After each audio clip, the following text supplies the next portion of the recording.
मंत्री जी, गोंडा में जो है एक पोस्टर लगे हुए हैं जहां पर सीएम योगी को धुरंधर कहा गया और अखिलेश यादव को रहमान डकैत कहा गया है। बेवकूफ, अनपढ़, जाहिल गंवार की तरह बात कर रहा है। मैं इस बात को क्यों कह रहा हूँ? अखिलेश जी के 5 साल के कार्यकाल मुजफ्फरपुर में दंगे हो रहे थे। जब बिल्ली गर्म दूध पीते समय जल जाती है ना, तो माठा फूक फूक के पीती है। लेकिन मैं फिर कह रहा हूँ कि बुजदिल है, अनपढ़, जाहिल गंवार की तरह बोलता है। 403 विधानसभा है। 403 विधानसभा में जब तक बहुमत नहीं मिलेगी तब तक कोई एक फिर रोआ नहीं टेढ़ कर सकता। 111 विधायक लेकर के तो अखिलेश जी कुछ कर ही नहीं पा रहे हैं, और 11 को लेकर का उखाड़ देगा। कितनी सीट मांग रहे हैं 27 में? नमस्कार, आप देख रहे हैं शेर न्यूज और मैं हूं आपके साथ सैयद आकिल। सियासत में बयान सिर्फ शब्द नहीं होते, उनके मायने होते हैं, उनके इशारे होते हैं और कभी कभी वो आने वाले राजनीतिक समीकरणों का संकेत भी बन जाते हैं।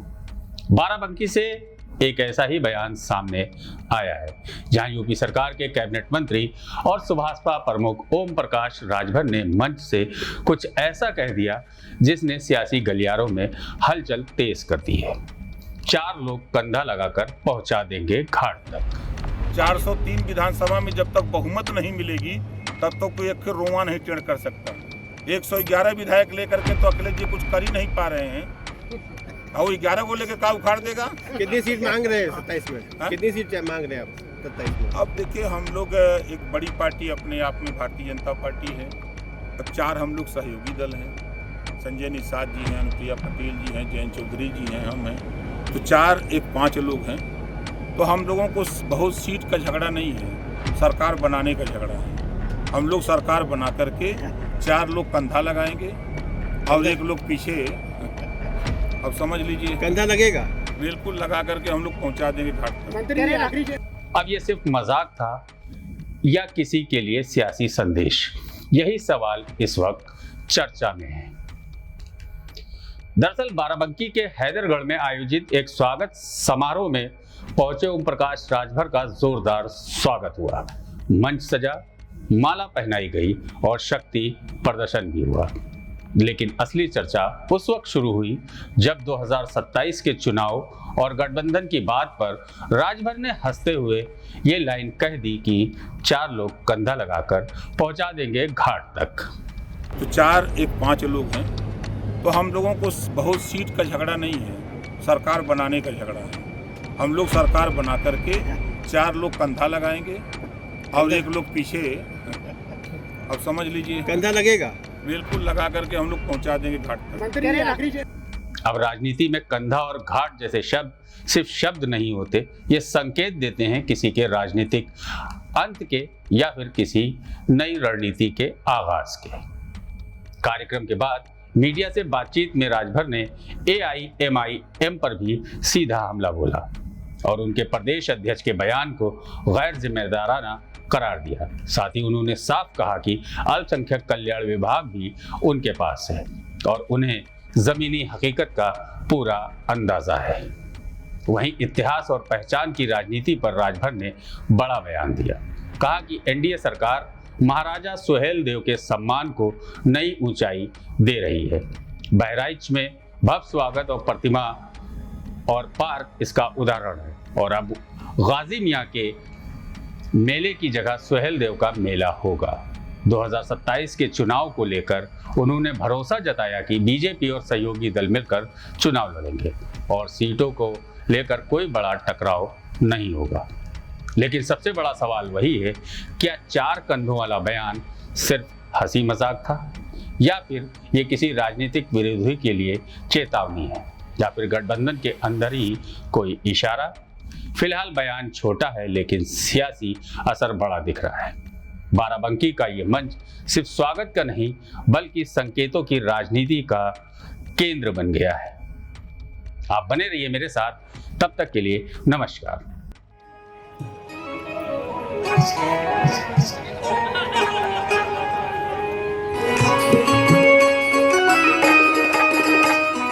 देर न हो जाए कहीं देर इस तरह से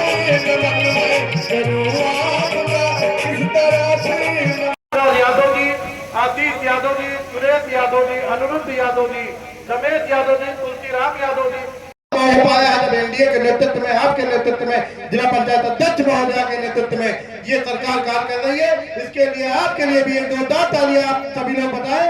और मैं सीधे आमंत्रित करना चाहूंगा जिनको हम सभी लोग यूट्यूब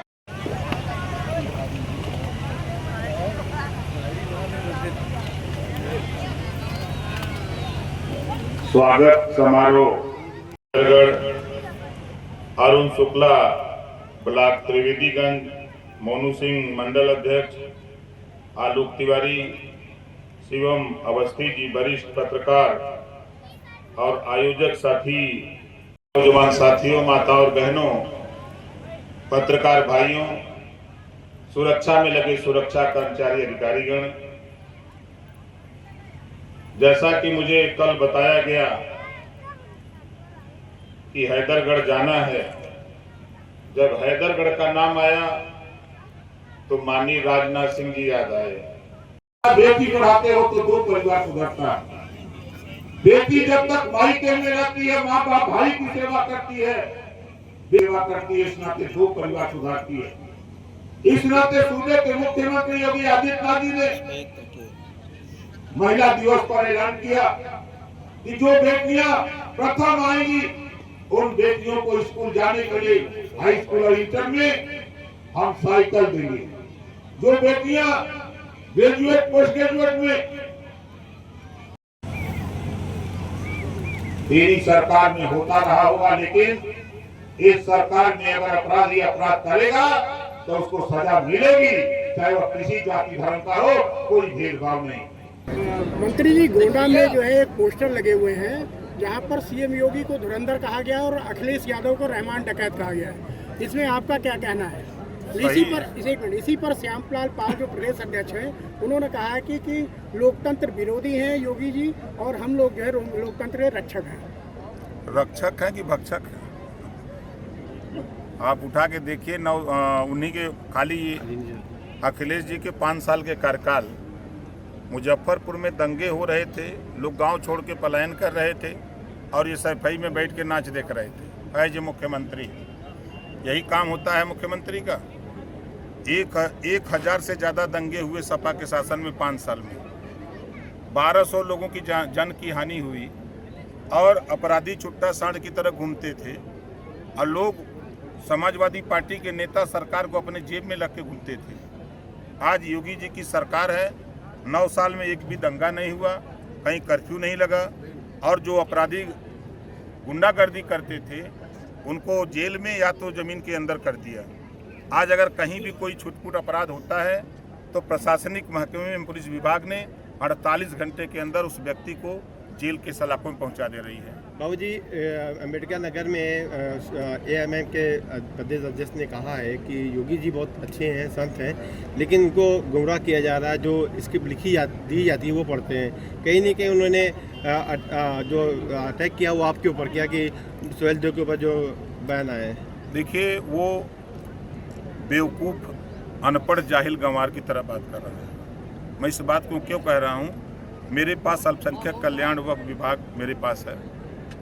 मदरसों में पढ़ने वाले लोग, जो शिक्षा वहाँ दी जा रही है, उतना जानकारी उनके पास है। मुसलमानों का शासन था तो आईने अकबरी संविधान था, यहाँ अंग्रेज़ों का शासन था तो गजेटियर संविधान था। तो दोनों अगर वो पढ़ लेता तब भी समझ में आ जाता। अफगानिस्तान से सैयद सारा मसूद गाजी भारत को गुलाम बनाने के लिए, भारत की संपत्ति को लूटने के लिए वो भारत में आया। तमाम राजाओं को मारते पछाड़ते हुए बहराइच की तरफ जब बढ़ा तो उसके पहले जब बढ़ा तो वहाँ हल्ला हुआ कि मसूद गाजी जो है इधर बढ़ रहा है। तो राजभर महाराजा सुहेल देव जी ने आसपास के राजाओं को बुलाया और कहा कि देखो, राष्ट्र पहले हम लोगों का है।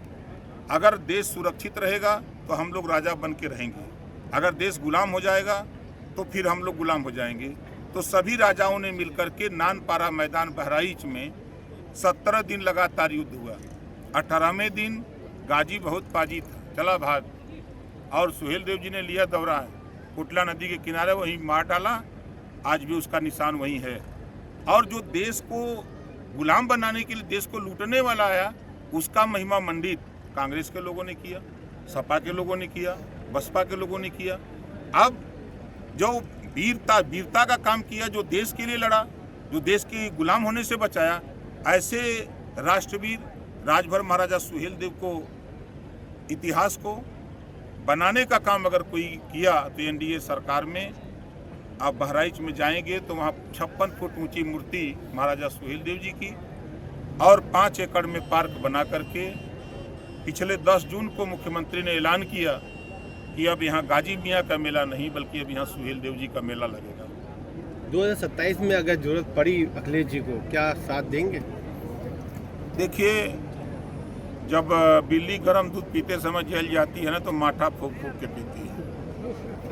राजभर जी ये कह रहे हैं कि पंचायत चुनाव को लेके काफी आप देखें कि लोगों अफरा में तफरी है। हाँ, किस तरह से अफरा तफरी को आप इसको सिद्ध कर रहे हैं? देखिए, कोई सज्जन चले गए हाई कोर्ट, हाई कोर्ट ने राज्य निर्वाचन आयोग से, चूंकि चुनाव कराना उनका काम, तो उनको तलब किया, तो उनसे कहा कि आप अपना डेटा प्रस्तुत करिए चुनाव का।